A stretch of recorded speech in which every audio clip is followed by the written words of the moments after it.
What are some stereotypes about Saudi Arabia that you wish people would finally stop making, and why?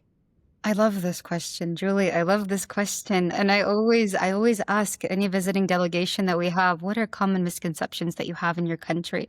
Whether it's the Western side of the world, if we're close to Middle East, everyone has a misconception of a country they've never visited, and it's common. It's normal unless you've been in the country and learned about the people and traditions. I think the misconception of women. I think who we are as Saudi women, how we live our lives, the opportunities that we have.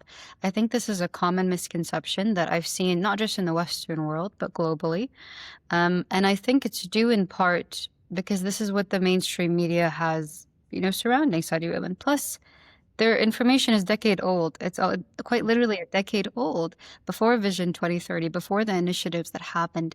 And when you have information that's outdated and it's so congested in the media, it's bound to be circulated constantly. And this is what people hear, and this is what people know, they believe to know before they come to the country. So I always say, in order for you to fully understand a country and its people and its values, you have to visit. You have to at least sit down with a person from that country with a fully open mind. I've had misconceptions about countries that before I've traveled to as my career as a journalist, and when I visited the country, my mind was blown because I just Mm. came in with an open mind and open questions. I didn't have an agenda. And I think when you come in with an open mind, you fully understand people. And honestly, with Saudi women, if I can just add this part, we're leading. We're leading across all sectors. And a lot of people don't know that we have multiple female ambassadors holding positions around the world. For starters, Her Royal Highness Princess Rima bin Bandar, who is the Saudi ambassador to the US. And we have Mhm. numerous ambassadors around the world that are women. A lot of the CEOs that I know in tech startups are women.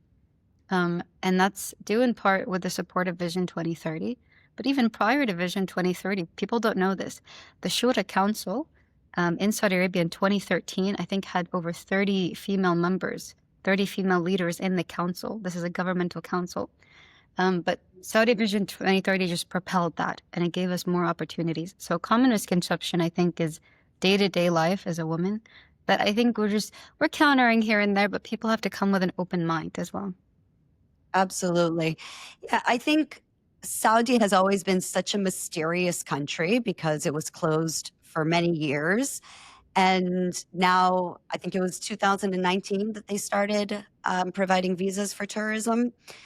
Yes. A Agree. lot of changes have been happening, but for sure, this idea of Saudi and Saudi women, like you said, is like 10, 20, 30 years old. And so it's time people catch up with the current, situation in Saudi. Very true, very true. And even female participation in the workforce, it's gone up tremendously as a result of Vision 2030. I think, in 2019, we were at 18%, I want to say, no, 23%. And now we're around a little bit over 35% female participation. So that's as a result of just Vision 2030 that was launched recently. People don't understand that Vision 2030, it's less than 10 years old, and the transitions Mm. that have been made are tremendous. So life for Saudi women is completely different now. Yeah, absolutely.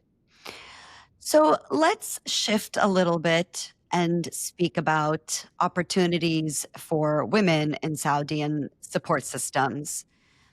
What policies or community initiatives have made the biggest difference for women pursuing higher education or careers? So there's been so many, to be honest. So prior to Vision 2030, we had the King Abdullah Scholarship Program that fully paid for your bachelor's, master's, doctorates, whatever it may be, internationally. So we were fully paying for accommodation and then monthly salaries for students. This was prior to Vision 2030. As of Vision 2030, there have been so many programs. So for me, a priority of mine, obviously, I'm still very single, independent, working very hard, but something I look forward to in the future is having that work-life balance and having that support if I need it in terms of childcare. So we have multiple programs. One of them is the Qura program. And the Qura program, it provides childcare subsidiary. So financial support if you need to put your children in childcare and say your income isn't enough monthly, this is fully supported by the government. So this is money that they're sending out every month to make sure if you are a working mom, you do have that money to put your child in childcare. Another one is the Wasool program. And this one is, I did a story about this because I was curious of how helpful it actually was. A friend of mine was using the program. So it's for women that are making a certain amount of money monthly, or maybe don't have support for transportation. So the Wasool program, it gives you low-cost transportation through any transportation main platform. So for example, Uber was one of them that they worked with. Rather than your ride costing $30 to get to work, you might pay a fraction, $5, something very small. Very small. So this is on the way to work, from work, fully paid by the government. So if you don't have transportation, if your income isn't that high, the government will help you get to work, and this is for women.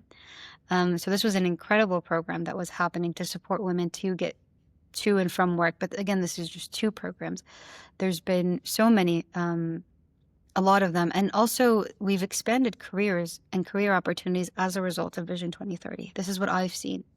For example, prior, women maybe worked mainly in the medical sector, or they worked in education. Now there's AI, there's tourism, there's hospitality, there's sports. So there's a huge expansion of the careers and options possible, with different salaries possible.